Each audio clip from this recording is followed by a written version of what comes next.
Bulletin में आगे बढ़ते हैं। यूपी में योगी सरकार आने के बाद से लगातार एक्शन दिखाई दे रहा है। योजनाओं के क्रियान्वयन पर भी काम लगातार हो रहा है और अब प्रदेश में रिटायर होने वाले कर्मचारियों को पेंशन जारी होने वाली दिक्कतों को यूपी सरकार खत्म करेगी। मुख्यमंत्री योगी आदित्यनाथ थोड़ी ही देर में ई पेंशन पोर्टल का उद्घाटन करने वाले हैं और लोक भवन में सीएम योगी ई पेंशन पोर्टल की शुरुआत कुछ ही देर में करेंगे। इस पोर्टल के शुरू होने के बाद फायदा मिलेगा। रिटायरमेंट के बाद पेंशन और अन्य भुगतान के लिए कार्यालयों के चक्कर नहीं लगाने पड़ेंगे। रिटायर होने के 3 दिन में खाते में पेंशन की रकम होगी और बताया ये जा रहा है कि आज के इस कार्यक्रम में सभी मंडलायुक्त और डीएम भी वीसी से जुड़ेंगे। उनके साथ हर जिले से 50 से 100 पेंशनर भी इस कार्यक्रम का हिस्सा बनेंगे। कुछ ही देर के बाद इस कार्यक्रम की शुरुआत भी हो जाएगी। कुछ ही देर के बाद इसी पर हमारे सहयोगी अनुभव शुक्ला जुड़ चुके हैं लखनऊ से। सीधे उन्हीं के पास आपको ले चलते हैं। अनुभव, किस तरीके से ये रिटायरमेंट प्लान बनने वाला है, किस तरीके से सरकार इसको लेकर आगे बढ़ रही है और कितनी देर में ये कार्यक्रम की शुरुआत हो जाएगी?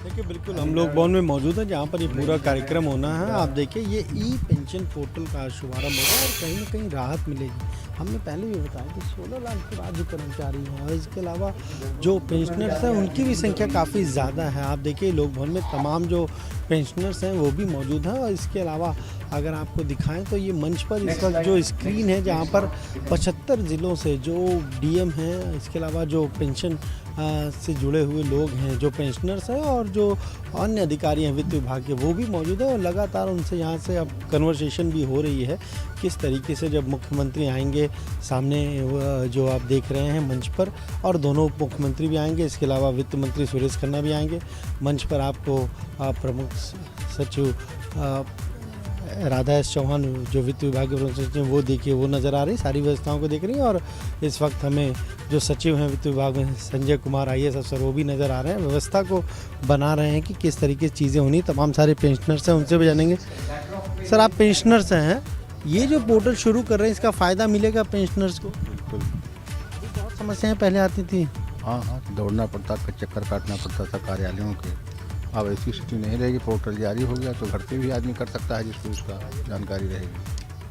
और अब ये भी कहा है कि 6 महीना रिटायरमेंट का बचा हो तभी आप रजिस्टर्ड हो जाइए, इससे भी काफ़ी सहूलियत। हाँ, जब पेंशन जाते जाते तुरंत मिल जाएगी उसको सुविधा। अभी बहुत दिक्कत होती है राज्य कर्मचारियों, बहुत दिक्कतें होती थी, किंतु अब जो है इस पोर्टल के माध्यम से अत्यधिक जो है फायदे होंगे। और सबसे बड़ी इसमें कि ऐसा है कि जो इस सरकार की जो व्यवस्था है कि जीरो टॉलरेंस की, उसमें इस तरह की जो है कोई व्यवस्था नहीं रहेगी कि जहाँ पर और किसी से नहीं, पोर्टल के माध्यम से ही सब कुछ होगा। तो इसमें पारदर्शिता के साथ साथ जो है किसी तरह के भ्रष्टाचार की कोई गुंजाइश नहीं रहेगी। यानी अभी दफ्तरों में जब जाना पड़ता है तो दिक्कत होती है, पारदर्शिता और जीरो टॉलरेंस की बात वहाँ हो नहीं पाती। नहीं, सबसे बड़ी चीज़ की ऐसा है कि वो होती तो हो रही है, किंतु कहीं कहीं पर ऐसी असुविधाएं हो जाती हैं जहां पर भीड़ हो जाती है। भीड़ में हम स्वयं चाहते हैं कि दूसरों से आगे पहुंच जाए। सही बात है। ऐसी स्थितियों में जो है हम स्वयं गलत जब होते हैं तो इसका लाभ मिलेगा, लेकिन सबको मिलेगा। इसका पूरी तरह से लाभ मिलेगा। देखिए, तमाम सारे यहाँ पर पेंशनर मौजूद हैं, हम बात भी कर रहे हैं और कोशिश करेंगे वित्त विभाग के जो सचिव हैं संजय कुमार, उनसे भी बात करें। सारी व्यवस्थाओं को देख रहे हैं, उनसे बात करेंगे। संजय जी, आज ये जो कार्यक्रम हो रहा है, बड़ा कार्यक्रम है, पेंशन पोर्टल की शुरुआत हो रही है, इससे बहुत लाभ मिलेगा। नहीं, निसंदेह एक ये ऐतिहासिक एक पल है और माननीय मुख्यमंत्री जी के मार्गदर्शन में और वित्त मंत्री जी और ACS वित्त महोदय के नेतृत्व में एक बड़ा बेहतरीन कार्य हुआ है जिसका आज लॉन्चिंग हो रहा है। इससे 11,50,000 जो हमारे पेंशनर्स हैं उत्तर प्रदेश में, उनको हम विभिन्न प्रकार की सुविधाएं इस पोर्टल के माध्यम से दे पाएंगे। और 31 मार्च 2022 से रिटायर होने वाले जितने पेंशनर्स हैं उन सारे पेंशनर्स को एंड टू एंड डिजिटल व्यवस्था जो है दी जाएगी। और अब रिटायरमेंट के 3 माह पूर्व ही, जैसे जिसका आज अखबारों में भी पढ़ा होगा आपने, ये सारी व्यवस्था पेंशनर्स को मुहैया करा दी जाए। ये बड़ी चीज़ है कि रिटायरमेंट के 6 महीने पहले रजिस्टर्ड करा लीजिए, इनरोल करा लीजिए और 3 महीने पहले आपको ग्रेजुटी वगैरह मिल जाएगी, क्योंकि कर्मचारियों को इसमें बहुत भटकना पड़ता था। निसंदेह कर्मचारियों से भी संपर्क किया गया, पेंशनर से भी फीडबैक लिया गया। उसके बाद इस बड़े ही वृहद तरीके से करीब 6 महीने के प्रयास में इस पोर्टल को डिवाइस किया गया है और मुझे विश्वास है कि इससे बहुत बड़ा इम्पैक्ट जो है सरकारी कर्मचारियों को और एक अच्छा संदेश जाएगा सब तक और उनको अच्छी सुविधाएं देने में एक पोर्टल पे एक मंच के माध्यम से पारदर्शी तरीके से बिना कॉन्टैक्ट के, बिना किसी भटकने और दौड़ भाग के हम उपलब्ध करा सकते हैं। तो ये आपने सुना, क्या कहना है जो वित्त विभाग के सचिव हैं संजय कुमार, वो साफ तौर पर इसकी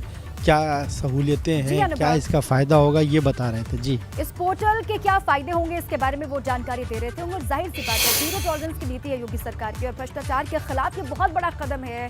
जो पेंशन के लिए सामान्य भुगतान के लिए इधर से उधर चक्कर लगाने पड़ते हैं, दफ्तरों में भागना पड़ता है, उससे निजात मिलेगी।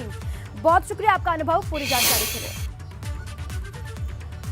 अब आगे बढ़ते हैं और बात करते हैं हलाला का नासूर की। रायबरेली से सन्न कर देने वाली खबर सामने आई है, जहां एक महिला की जिंदगी को नर्क बनाने का काम उसने ही किया जिसने उसे अपना बनाया था। उसने ही 5 बार तलाक देकर फिर से अपनाया, लेकिन हलाला करने के बाद और जब पीड़िता हो गई अपने पति की हरकतों से परेशान, तो खटखटाया है पुलिस का दरवाजा। 3 तलाक जैसे अभिशाप से मुक्ति के लिए मोदी सरकार ने भागीरथी पहल की। जगह जगह मुस्लिम महिलाओं को 3 तलाक के खिलाफ आवाज बुलंद करने का कानूनी हक मिला, तो इसका असर भी दिखाई देने लगा। लेकिन रायबरेली के मिल एरिया इलाके में थरथुलवा गांव से एक बेहद ही हैरान करने वाला मामला सामने आया है। यहां पीड़ित महिला ने आरोप लगाया है कि उसके पति ने उसे 5 बार तलाक दिया, जबकि 3 बार उसे हलाला के लिए मजबूर किया गया। हमारा मामला ये है कि मोहम्मद आरिफ के साथ 2015 में शादी हुई, उसके बाद उन्होंने तलाक दे दिया 3 बार।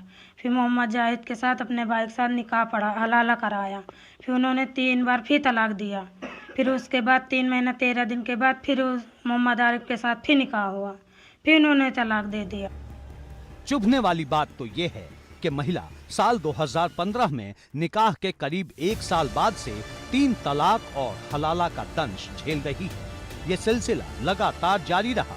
इस दौरान उसे अपने ही देवर के साथ हलाला करना पड़ा। फिर मोहम्मद जाहिद के साथ फिर निकाह हुआ, वो मेरा देवर है, हलाला कराया। उसके बाद में फिर उन्होंने तलाक दे दिया, फिर इनके साथ हुआ। फिर बहनों के साथ अपने बुधाई बहनों के साथ कह रहे हैं कि हलाला फिर कराओ, हमने मना कर दिया। हालांकि इस बार आरोपी पति ने बहनोई के साथ हलाला को लेकर दबाव बनाया, तो महिला ने पुलिस में इंसाफ के लिए गुहार लगा दी। एक दिन मेरे कार्यालय पर एक महिला उपस्थित हुई। उन्होंने बताया कि मेरा निकाह जिस परिवार में हुआ था, तो मेरे पति ने एक बार ट्रिपल तलाक दिया, उसके बाद उसका हलाला उनके भाई से कराया गया, फिर पुनः निकाह हुआ, फिर उन्होंने दोबारा इसी तरह से ट्रिपल तलाक दिया और फिर उनका हलाला और निकाह की बात बताई। और उसके उपरांत उन्होंने कहा कि जब उन्होंने तीसरी बार यही प्रक्रिया अपनाई तो वो मेरे समक्ष उपस्थित हुई। फिर मेरे समक्ष आई, तो जैसे ही मैंने उनका प्रकरण देखा तो तत्काल इस पर FIR पंजीकृत करने का आदेश दिया। थाना मिल एरिया में इसकी FIR पंजीकृत हुई है, विवेचना चल रही है। अफसोस की बात है कि कानून बनने के बाद भी 3 तलाक नासूर बना हुआ है। कानूनी सख्ती के बावजूद महिलाओं को 3 तलाक का दंश झेलना पड़ रहा है। हालांकि राहत की बात तो ये है कि मुस्लिम महिलाएं अब इसके खिलाफ आवाज भी बुलंद करने लगी हैं। ABP गंगा के लिए ब्यूरो रिपोर्ट।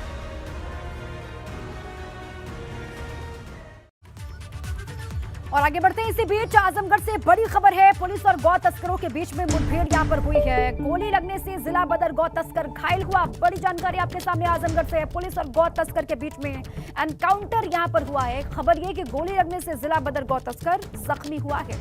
मुठभेड़ में गौ तस्कर के 2 अन्य सहयोगी भी गिरफ्तार किए गए हैं। फूलपुर थाना क्षेत्र के अहेरीपुर सिवान पुलिया के पास ये मुठभेड़ हुई पुलिस और गौ तस्कर के बीच में। तस्करों के पास से अवैध तमंचा कारतूस पुलिस ने बरामद किया है। इनसे होगी पूछताछ। फूलपुर थाना क्षेत्र में देर रात ये मुठभेड़ हुई। फूलपुर थाना क्षेत्र का ये पूरा वाकया बताया जा रहा है, जहां पर पुलिस और गौ तस्करों के बीच में हुई है मुठभेड़।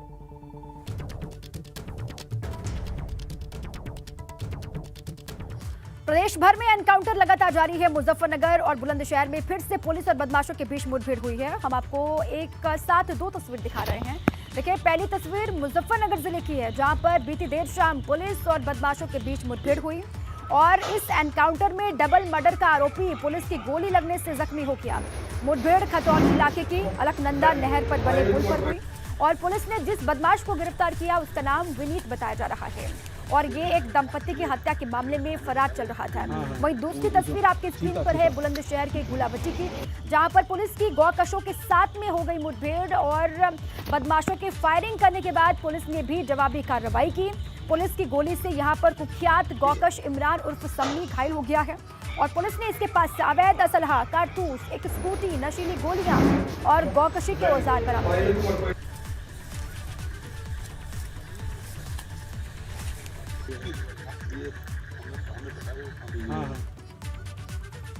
अब चलिए आगे बढ़ते हैं और बात कर लेते हैं महंगाई का एक्सप्रेसवे की। अगर आज आप पूर्वांचल एक्सप्रेसवे से सफर करने की सोच रहे हैं तो आप अपनी जेब ढीली करने के लिए तैयार हो जाइए। आज से पूर्वांचल एक्सप्रेसवे पर टोल वसूला जाएगा। यूपीडा ने टोल वसूली के कुल 13 पॉइंट बनाए हैं।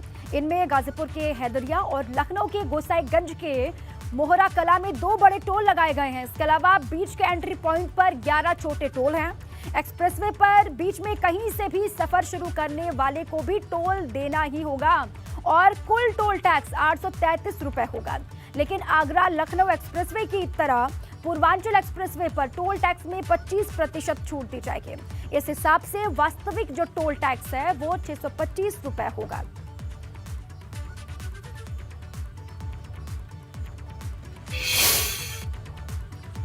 अब विस्तार से कुछ और डिटेल्स है वो आपको बता दें। पूर्वांचल एक्सप्रेसवे पर फ्री सफर खत्म हो गया है। आज से एक्सप्रेसवे पर सफर के लिए टोल टैक्स देना होगा, यह अहम जानकारी है। यूपीडा ने टोल वसूली के लिए कुल 13 पॉइंट्स बनाए हैं। हैदरिया और गोसाईगंज के मोहरकला में 2 बड़े टोल प्लाजा बनाए गए हैं और बीच के एंट्री पॉइंट पर 11 छोटे टोल बनाए गए हैं। बीच में कहीं से भी सफर शुरू करने पर टोल देना ही होगा और पूर्वांचल एक्सप्रेसवे का कुल टोल टैक्स 833 रुपए होगा। लेकिन आगरा लखनऊ एक्सप्रेसवे की तरह 25% की छूट यहां पर भी मिलेगी और ऐसे में पूर्वांचल एक्सप्रेसवे का टोल टैक्स कुल हो जाएगा 625 रुपए। और साथ ही देखिए, कार, जीप, हल्की गाड़ियां पूर्वांचल एक्सप्रेसवे पर टोल की दर क्या रहेगी वो भी बता दें। कार, जीप, हल्की गाड़ियों के लिए 675 रुपए और हल्की व्यावसायिक गाड़ियों, मिनी बस के लिए 1065 रुपए और इसके अलावा बस और ट्रक को 2145 यानी कि 2145 रुपए चुकाने होंगे। भारी निर्माण कार्य वाली जो गाड़ियां होंगी 3285 रुपए यहाँ पर देना होगा और भारी कंटेनर वाली गाड़ियां 4150 रुपए इनको देना होगा। तो टोल की दर क्या है वो पूरी जानकारी हमने बता दी है। वहीं एबीपी गंगा ने पूर्वांचल एक्सप्रेसवे को लेकर यूपीडा के सीईओ अवनीश अवस्थी से खास बातचीत की है। उन्होंने क्या कुछ कहा, सुनवाते हैं आपको। गाजीपुर तक की जो दूरी है वो कम हुई, पूर्वांचल एक्सप्रेसवे शुरू हुआ तो आज यानी 1 मई से उस पर टोल लगना भी अब शुरू हो गया है। आज जो लखनऊ में टोल प्लाजा है उसका शुभारंभ किया है यूपीडा के जो मुख्य कार्यपालक अधिकारी अवनीश अवस्थी जी ने। अवस्थी जी, आज से ये शुरू हो गया, टोल लगना शुरू हो गया। हमने ये देखा है कि 25% डिस्काउंट यहाँ भी मिल रहा है जैसा आगरा एक्सप्रेसवे पर मिलता है, इसके पीछे क्या वजह है?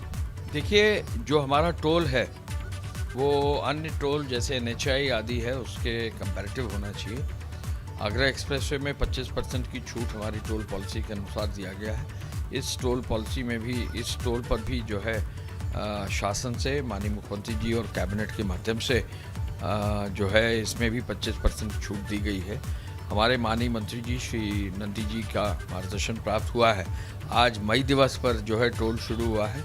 1 या 2 दिन लगेगा इसको फास्टैग से जोड़ने के लिए और उसके बाद टोल काफ़ी सुचारू हो जाएगा। पहला टोल आगरा एक्सप्रेसवे का है, दूसरा टोल पूर्वांचल का है और बहुत जल्दी ही बुंदेलखंड एक्सप्रेसवे का निर्माण भी लगभग 20 जून तक पूरा हो जाएगा। उस पर भी टोल की व्यवस्था फिर जो है लागू हो जाएगी। यूपीडा के लिए जो ये मॉडल है कि हम बैंकों से बहुत सस्ते दर पर लोन लेकर प्रदेश का इंफ्रास्ट्रक्चर बढ़ाते हैं, लोगों की कनेक्टिविटी बढ़ाते हैं, पूरे प्रदेश को एक सूत्र में पिरोते हैं। पूर्वांचल के लिए इतनी बढ़िया सड़क, फिर अब बुंदेलखंड की बढ़िया एक सड़क बन रही है। ये एक मॉडल जो है सक्सेसफुल तभी हो सकता है कि हम इस टोल की प्रक्रिया को भी सुचारू रूप से आगे बढ़ा सकें। टोल जो है फास्टैग से अब आगरा एक्सप्रेसवे पर 95 to 97% होता है। तो बिना कैश के कैशलेस कलेक्शन जो है पूर्वांचल पे भी लागू होगा। पूर्वांचल के सड़क पर जो है बहुत सारी हमारी सुरक्षा की व्हीकल्स भी 16 इनोवा नई लगा दी गई हैं, एक सर्विसमैन लगाए गए हैं। जो हमारा टोल का कॉन्ट्रैक्टर है वो एम्बुलेंस और सुरक्षा वाहन वो भी लगाएगा, क्रेन्स भी लगाएगा और यूपी 112 की भी वाहन रहेंगे। पुलिस चौकियां भी बनेंगी और साइड में जो है 8 में से 4 लगभग पेट्रोल पंप अब पेट्रोल डीजल बेचना शुरू कर दिए हैं। साथ में टॉयलेट ब्लॉक्स और उन्हीं के साथ रिफ्रेशमेंट ब्लॉक भी बनाए गए हैं जो अब एक्टिव होते चले जा रहे हैं। और टोल के साथ साथ जो यात्री सुविधाएं हैं उन पर भी विशेष ध्यान रखा जाए। क्या मैं मेहदी हसन के साथ अनुभव शुक्ला भी गंगा लखनऊ। आगे बढ़ते हैं, जांच का फरमान, मदरसों का महासंग्राम की बात करते हैं। दरअसल यूपी में संचालित करीब 7,500 मदरसों की जांच का आदेश सामने आया है, लेकिन यूपी हज कमेटी के चेयरमैन मोहसिन रजा ने जांच में सीबीआई का राग अलाप कर माहौल बदल दिया। अब आवाज उठने लगी है कि जांच से कोई दिक्कत नहीं, लेकिन सियासत नहीं होनी चाहिए। मदरसों पर महासंग्राम। माननीय मुख्यमंत्री मदरसों की जांच सीबीआई को दे दें। मदरसों की सीबीआई जांच वाला प्लान कि ये बार बार विभागीय जांच से इसका काम नहीं चलेगा, क्योंकि अगर हम मदरसों में भ्रष्टाचार की बात करें तो पिछली सरकारों में बहुत बड़े पैमाने पर भ्रष्टाचार हुआ था। शासन ने हाल ही में एक आदेश जारी किया था। यह आदेश मदरसों की जांच से संबंधित है, जिससे मदरसा आधुनिकीकरण योजना का लाभ सभी मदरसों को मिलने लगे। लेकिन जैसे ही मदरसों की जांच की बात उठी तो सियासत भी गरमाने लगी है। हज कमेटी के चेयरमैन मोहसिन रजा ने जांच के दायरे को बढ़ाने का जिक्र किया और ये जांच विभागीय न करा के सीबीआई से कराने की बात कह डाली। कि मेरा मानना यह है कि मैं तो मांग करूंगा कि माननीय मुख्यमंत्री मदरसों की जांच सीबीआई को दे दें, क्योंकि ये बार बार विभागीय जांच से इसका काम नहीं चलेगा। क्योंकि अगर हम मदरसों में भ्रष्टाचार की बात करें तो पिछली सरकारों में बहुत बड़े पैमाने पर भ्रष्टाचार हुआ था। जब 2017 में आदरणीय योगी सरकार आई और हम लोगों ने योगी सरकार में चार्ज लिया था, तभी हम लोगों ने मदरसा पोर्टल किया था, ऑनलाइन किया था, रजिस्ट्रेशन कराना शुरू किया था। तो लगभग 7,000 मदरसे अस्तित्व में ही नहीं थे और चल रहे थे वो। जैसे ही मोहसिन रजा का बयान आया तो मामला गरमाने लगा है और कहा जाने लगा है कि मदरसों की जांच होनी चाहिए, लेकिन जांच के नाम पर सियासत न हो। अधिकारी के जरिए ये जांच हो रही है। मैं मदरसे से जुड़े हुए सभी प्रबंधकों, शिक्षकों और आधुनिक शिक्षकों से अपील करता हूं, साथ ही सामाजिक संगठन के लोगों से अपील करता हूं, जांच में सहयोग करें। मैं चाहता हूं कि मदरसे जो चल रहे उत्तर प्रदेश के अंदर उसकी पारदर्शिता, ट्रांसपेरेंसी बिल्कुल क्लियर रहे, किसी को भी उंगली उठाने का हक न रहे। आपको बता दें कि ये पहले से ही तय था कि जल्दी मदरसों की जांच की जाएगी, जिससे सरकार की योजनाओं को मदरसों तक पहुंचाया जाए और कोई फर्जी तरीके से इस योजना का लाभ न उठाए। आपको बता दें कि यूपी के 7,442 मदरसों की जांच होनी है। 15 मई तक मदरसों की जांच पूरी करनी है। मदरसा आधुनिकीकरण योजना के तहत मदरसे संचालित किए जाते हैं। इस जांच के लिए भवन, भूमि, किराएनामा की कमेटी बनाई गई है, तो वहीं शिक्षकों और छात्रों के औहद की जांच के लिए कमेटी बनी है। यही नहीं, इन जांचों का जिम्मा स्थानीय अधिकारियों के जिम्मे डालने की तैयारी है। इसी को लेकर हज कमेटी के चेयरमैन मोहसिन रजा ने जांच स्थानीय अधिकारियों से न कराकर सीबीआई से कराने की बात कही थी। वहीं मदरसा बोर्ड के चेयरमैन ने तो साफ कर दिया है कि मदरसा नियमावली का उल्लंघन हो रहा है और इसकी जांच जरूरी है। जांच की जरूरत इसलिए भी महसूस की जा रही है क्योंकि योगी सरकार आने के बाद कई मदरसे फर्जी तरीके से संचालित होते पाए गए। 2017 के बाद मदरसों की जांच हुई, जिसमें 7,000 फर्जी मदरसों का खुलासा हुआ, जिसमें बिना पढ़ाए ही शिक्षक वेतन पा रहे थे। को अध्यापक मिले जो विदेशों में नौकरियां भी कर रहे थे और यहाँ भी सैलरी पा रहे थे। तो इस तरह की चीज़ें, अनियमितताएं बहुत सारी निकली थी। उसको दुरुस्त किया गया, मदरसों को मॉडर्नाइज किया गया, आधुनिकीकरण किया गया। तो इसलिए मेरा मानना यह है कि बार बार इस तरह की जो खानापूर्ति की जांचें हैं, इनको बंद करके सीधी तौर पर इसको सीबीआई के हवाले किया जाए। इसमें जो भी लोग दोषी पाए जाएं उनके खिलाफ कार्रवाई हो, दूध का दूध, पानी का पानी हो। मामला मदरसे की जांच से सीबीआई की चौखट तक पहुंचाने तक आ गया है, जो आने वाले वक्त में सियासत को और गरमा सकता है, क्योंकि शुरुआत से ही मदरसे सियासी महारथियों के लिए मल्ल युद्ध का सबसे मुफीद मुद्दा रहा है। एबीपी गंगा के लिए लखनऊ से शैलेश अरोड़ा की रिपोर्ट।